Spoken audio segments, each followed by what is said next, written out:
So hello guys, welcome back again to my official YouTube channel Summit Singh Classes. I'm Summit here to teach you again the subject mathematics. So today you can see there is some changes. A special portion of question is made here and this portion will be of answers. Okay, so the most important thing is that कि क्या है इधर side अगर question रहेगा तो हमारा concentration बना रहा है कि हाँ भैया कौन सा क्वेश्चन बन रहा है, ठीक है, और मुझे भी काफ़ी जो है इजी हो जाएगा. That's why I have made this part. Okay, तो पॉइंट ये है कि आज के एक्सरसाइज में हम लोग 3.5 के सॉल्यूशन को करने वाले हैं, ठीक है. क्रॉस मल्टीप्लिकेशन मेथड अप्लाई करके सारे क्वेश्चंस को सॉल्व कर देंगे. Okay, so let us see how this questions are going to be solved. Okay, so this is the very first question and it is saying which of the following pair of linear equations has unique solution, no solution and infinitely many solution. In case of unique solution, find it by cross multiplication method. As question number 1 is there.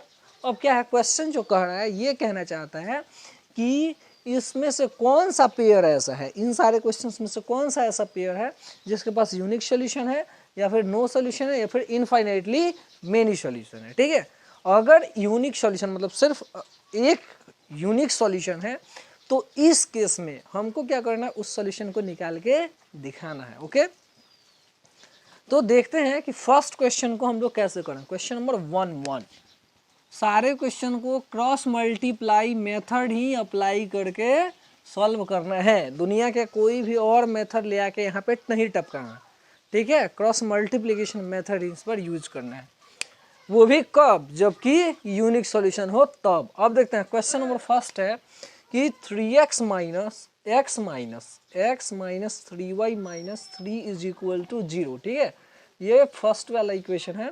And second one is 3x minus 9y minus 2 is equal to 0. पहले क्या निकालना है, ये निकालना है कि क्या इसका सॉल्यूशन एग्जिस्ट करता है ना. तो हम लोग इसके लिए क्या करेंगे, सबसे पहले अब इधर साइड आ जाते हैं. हाँ, अब क्या है कि a1/a2 निकालते हैं पहले. ठीक है, वी हैव a1/a2 निकालेंगे तो ये देखो a1 होता है, ये a2 होता है, ये b1 होता है, ये b2 होता है, ये c1 होता है, ये c2 होता है ना. तो a1/a2 अगर निकालेंगे तो क्या हो जाएगा, डायरेक्ट ही आ जाएंगे ऊपर से नीचे, तो यानी कि 1/3 हो गया. ठीक है, b1/b2 निकालेंगे तो b1/b2 इज इक्वल टू क्या हो गया, ऊपर में 3 और नीचे में 9 इज इक्वल टू 3 3 9 यानी कि 1/3. ठीक है, c1/c2 अगर निकालते हैं c1/c2 तो c1/c2 इज इक्वल टू कितना हो गया, 3/2. -3/-2 है ओरिजिनली, तो माइनस माइनस कट जाता तो 3/2 ही ना बच गया. मतलब a1/a2 b1/b2 और c1/c2 की वैल्यू हमको मिल गई. एंड सो आप क्या लिख सकते हो यहाँ कि a1/a2 is equal to b1/b2 है ना जी. a1/a2 की वैल्यू भी 1/3 और b1/b2 की वैल्यू भी 1/3 और c1/c2 की जो वैल्यू है वो क्या है, 3/2 है. तो ये मतलब कि इक्वल नहीं है c1/c2 के. अब आपको पता है कि अगर a1/a2 is equal to b1/b2 हो but not equal to c1/c2 हो तो कैसी लाइंस बनती हैं, तो पैरेलल लाइंस बनती हैं. कैसी लाइंस, पैरेलल लाइंस बनती है. और पैरेलल लाइंस जब बनेंगी तो पैरेलल लाइंस से क्या होता है, नो सॉल्यूशन, मतलब कि इसका सॉल्यूशन है ही नहीं, नो सॉल्यूशन. ठीक है, तो ये तो जो है बोझ उतर गया कि सॉल्यूशन आगे इसका बनाना नहीं है. ठीक है, नो सॉल्यूशन, तो हमें सॉल्यूशन इसका नहीं बनाना है. अब अगर यूनिक सॉल्यूशन होगा, कैसा यूनिक सॉल्यूशन, तब बनाएंगे. अब सेकंड वाले में देखते हैं कि यूनिक सॉल्यूशन है या नहीं. So second number question is, it is saying what, here you can see it, 2x plus y is equal to 9, 2x plus y is equal to 5. And second one is 3x plus 2y is equal to 8. ठीक है, तो इसमें क्या करना है, फिर से लिखेंगे. हाँ, वी हैव क्या है, a1/a2 फाइंड आउट करते हैं. देखो पता है ना, ऊपर वाला a1 है, नीचे वाला a2 है, b1 b2 c1 c2. ठीक है, एक काम कर सकते थे, इधर से इक्वल है तो इसको उठा के इधर से लेके आए, मतलब कि माइनस में आ जाएगा, इज इक्वल टू 0. ये भी इधर से आएगा तो माइनस में हो जाएगा, इज इक्वल टू 0. ऐसे लिख दो, a1/a2 इज इक्वल टू क्या हो जाएगा 2/3, ओके 2/3 एंड b1/b2 अगर फाइंड आउट करना b1/b2 इज इक्वल टू 1/2, ठीक है। एंड c1/c2 अगर देखें तो c1/c2 is equal to -5/-8, minus से माइनस से आप गए तो 5/8 बच गया, ओके।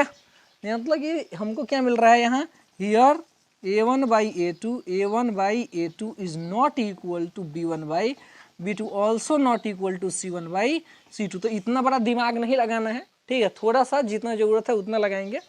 तो a1/a2 is not equal to b1/b2 हो रहा है, तो इस केस में हम लोग क्या करेंगे कि इसका क्या होगा, यूनिक सॉल्यूशन। क्योंकि आपको पता है ना, अगर केस लगे a1/a2 is not equal to b1/b2 तो इस केस में लाइंस क्या हो जाती है, इंटरसेक्टिंग हो जाती है, और इंटरसेक्टिंग लाइन होने के केस में वन यूनिक सॉल्यूशन होता है, ठीक है। जब यूनिक सॉल्यूशन है तो सॉल्यूशन फाइंड आउट करेंगे क्रॉस मल्टीप्लिकेशन मेथड अप्लाई करके। इसका कैसा सॉल्यूशन है, यूनिक सॉल्यूशन, ओके। अब देखो बाई अप्लाइंग क्या लिखेंगे, by applying cross multiplication method, cross multiplication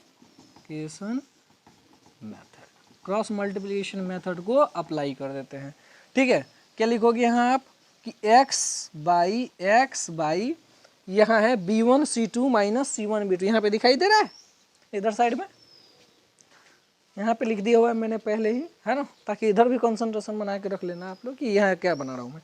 तो x बाई क्या हो जाता है b1c2 minus c1b2 is equal to y by c1a2 minus c2a1 is equal to 1/a1b2 minus a2b1, ठीक है। ये सारी चीज़ें मैंने लिख दी। और देखो इसी को हम लोग क्या लिख सकते थे, x बाई, देखो यहाँ b1 की जो वैल्यू है तो b1 की वैल्यू फर्स्ट वाले में मिलेगी 1, है ना, इंटू में c2 करना है तो 1 इंटू -8, 1 में -8 से मल्टीप्लाई करेंगे क्या हो जाएगा, 1 इंटू -8 ही लिख लेते हैं पहले, ठीक है।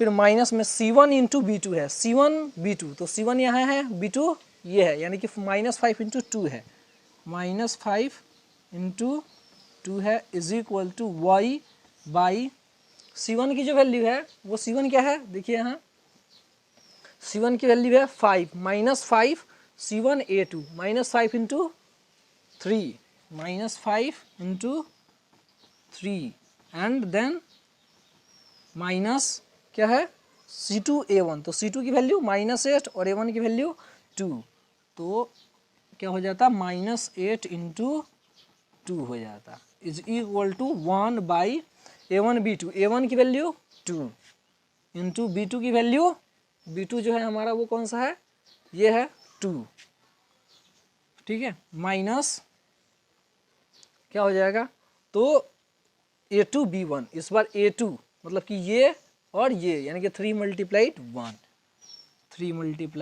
1 ऐसे लिख देना था। और क्या लिख सकते थे इसी को आप कि x बाई ये हो गया -8, और देखिए यहाँ माइनस माइनस प्लस हो जाता, 5 × 10, -8 + 10 हो गया is equal to y by ये हो गया -15 माइनस माइनस प्लस और 8 × 16 यानी कि +16 हो जाएगा इज इक्वल टू ये हो गया 1/2 × 4 एंड -3, ठीक है। अब देर से आपको देखना है, समझ में आना चाहिए कि नेक्स्ट वाले स्टेप में क्या करेंगे, जैसा है वैसे ही लिखेंगे, x बाई -8 + 10 2 हो गया is equal to y by -15 + 16 y by 1 हो गया इज इक्वल टू 1/1, ठीक है। अब कंपेयर करेंगे, इधर पहले ही मैंने सिखा रखा है कंपेयरिंग बोथ, मतलब कि इन दोनों को x वाले को भी y वाले को भी दोनों वाले को कंपेयर करते हैं। x/2 इज इक्वल टू एक बार 1/1 हो जाता और y/1 इज इक्वल टू एक बार 1/1 हो गया, तो और वी कैन राइट कि x is equal to 2 and y is equal to, इसमें मल्टीप्लाई हो जाएगा तो 1। थर्ड नंबर क्वेश्चन क्या कर रहा है, थर्ड को लास्ट देखेंगे और फोर्थ नंबर मैं आप लोगों के लिए छोड़ दूंगा, ठीक है, आपको फोर्थ करना है। Third number is saying what 3x - 5y is equal to 20, क्या है 3x - 5y is equal to 20 है, इज इक्वल टू 20 है तो इसको इधर साइड लेके आएंगे, माइनस में जाएगा, इज इक्वल टू 0 लिख लेते हैं, ओके। नेक्स्ट क्या है कि 6x minus 10y is equal to 40, क्या है 6x minus 10y is equal to 40, तो इसको भी इधर से लेके आते हैं तो माइनस 40 इज इक्वल टू 0 लिख देते हैं। Okay, getting it simply. Now क्या फाइंड आउट करना होगा, a1/a2 b1/b2, तो a1/a2 फाइंड आउट करोगे आप 3/6 हो जाएगा ना, तो 1/2 हो गया ये। फिर b1/b2 अगर फाइंड आउट करेंगे तो b1/b2 इज इक्वल टू क्या हो गया 5/10, ठीक है, तो 5/10 कहने का मतलब 1/2 हो गया ये भी। Okay, and c1/c2 find out करना है तो c1/c2 इज इक्वल टू हो गया -20/-40, यहाँ पे भी माइनस माइनस था लेकिन माइनस से माइनस को काट दिया मैंने, ये समझ लेना, माइनस से माइनस गया 20 से 2 10 यानी कि 1/2 हो गया। Okay, getting it.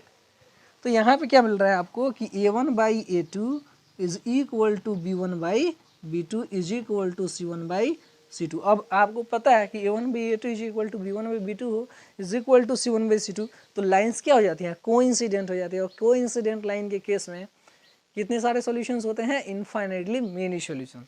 ठीक है, तो क्या लिखोगे यहाँ आप, infinitely many solution, infinitely many solution. और जब इनफाइनाइटली मेनी सॉल्यूशन होता है आपको सॉल्यूशन फाइंड ही नहीं करना है। Okay, this question is being remained, 4th number जो है एकदम इस बच रहा है, इसको आपको खुद से करना है, क्रॉस मल्टीप्लिकेशन मेथड अप्लाई करके। शॉर्टकट वे भी आप अप्लाई कर सकते हो, ठीक है, अगर आप चाहो तो इसको सॉल्व करने के लिए। So this is question number first, we have solved it totally. In the next session we will understand how to solve the next questions related to the same exercise. Okay, so I hope you all have enjoyed this session as well. I hope this was a very great moment for you as well. तो आज के लिए बस इतना ही, अगले class में मिलेंगे फिर से नए क्वेश्चंस के साथ। और हाँ, एक चीज़ और याद रखो, जल्दी ही रिफ्रैक्शन ऑफ लाइट से रिलेटेड जो है टॉपिक शुरू होगा, और रिफ्लेक्शन ऑफ लाइट को हम लोग पूरी तरह से कवर करने वाले हैं जल्दी ही, क्योंकि रिफ्लेक्शन ऑफ लाइट तो ऑलरेडी हमने कवर कर चुका है, उससे रिलेटेड बहुत सारी वीडियोज हैं जिससे कि आप वॉच कर सकते हो।